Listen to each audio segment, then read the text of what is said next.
yaitu PJ-nya saya sendiri yaitu Anissa Kamelia Amanda. Untuk tujuan dari materi ini sendiri yaitu untuk mengenal jenis maupun morfologi dari hewan-hewan yang menguntungkan dan merugikan di bidang pertanian. Peranan dari hewan itu sendiri yaitu ada yang menguntungkan dan merugikan. Yang menguntungkan seperti sebagai agen penyerbuk dan juga parasitoid atau musuh alami dari parasit. Dan juga ada yang merugikan yaitu sebagai hama di pertanian, yaitu hewan-hewan yang merugikan baik secara estetik maupun ekonomi di bidang pertanian. Untuk yang pertama objeknya yaitu dari phylum Mollusca, yaitu Achatina fulica dari phylum Mollusca, atau yang lebih kita kenal sebagai bekicot, yaitu bisa kita lihat dari ciri-ciri morfologinya yaitu memiliki 4 antena, 1, 2, 3, 4, yang mana pada antena atasnya itu tuh terdapat okuli atau mata, dan juga terdapat alat geraknya yaitu perut yang disebut dengan bagian podium. Selain itu juga pada bagian cangkangnya terdapat pada bagian ujungnya yang disebut dengan apex, dan juga lingkaran yang paling besar pada cangkang dari bekicot ini disebut dengan sutura, dan juga garis perkembangan atau body whorl. Di bidang pertanian, Achatina ini termasuk hewan yang merugikan karena memakan bagian akar yang lunak maupun batang yang lunak, dan juga tunas maupun bunga pada tumbuhan.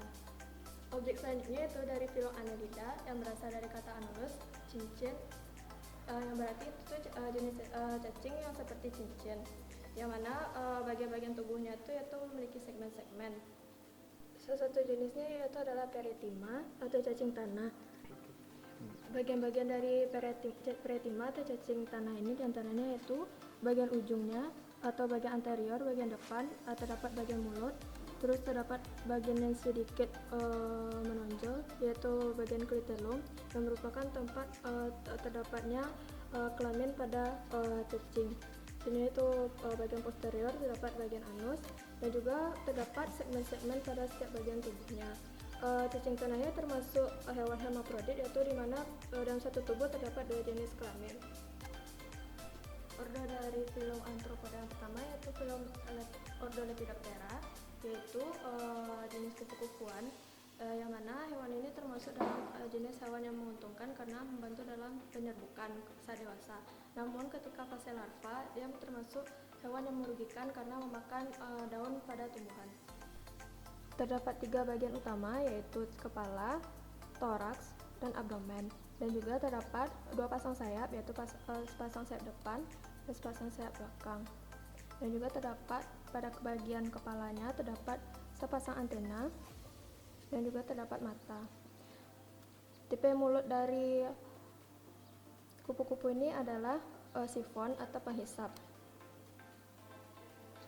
Selanjutnya dari Ordo Orthoptera, salah satu jenisnya yaitu Phalanga atau belalang, yang mana bagian utamanya yaitu terdapat kepala, toraks, dan abdomen, dan juga terdapat sepasang sayap.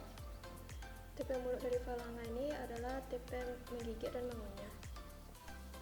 Phalanga ini termasuk dalam jenis hewan yang merugikan karena memakan bagian batang dan daun dari tumbuhan, khususnya tumbuhan serealia seperti padi-padian. Selanjutnya itu dari Ordo Odonata, yaitu capung-capungan, yang mana seperti serangga pada umumnya memiliki 3 bagian utama, yaitu bagian kepala, toraks, dan abdomen, dan juga terdapat sepasang sayap, sayap depan dan sayap belakang. Tipe mulut dari capung ini adalah menggigit dan mengunyah. Selanjutnya dari Ordo Hymenoptera yaitu lebah-lebahan, yang memiliki 3 bagian utama yaitu bagian kepala, bagian toraks, dan juga bagian abdomen, dan juga sepasang sayap yaitu sepasang sayap depan dan belakang, dan juga terdapat sepasang antena pada bagian kepala. Lebah termasuk hewan yang menguntungkan di bidang pertanian karena membantu penyerbukan saat dia mengambil nektar.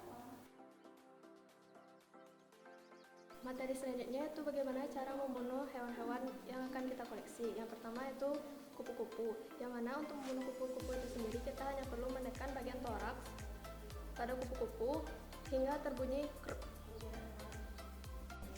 Selanjutnya untuk membunuh lebah yaitu menggunakan killing bottle yang mana berisi kapas dan juga telah diberi kloroform.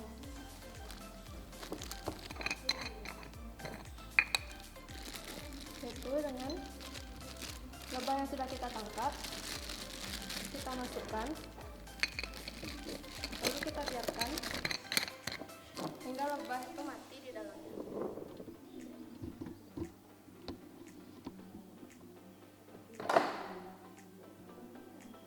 Hal ini juga dapat dilakukan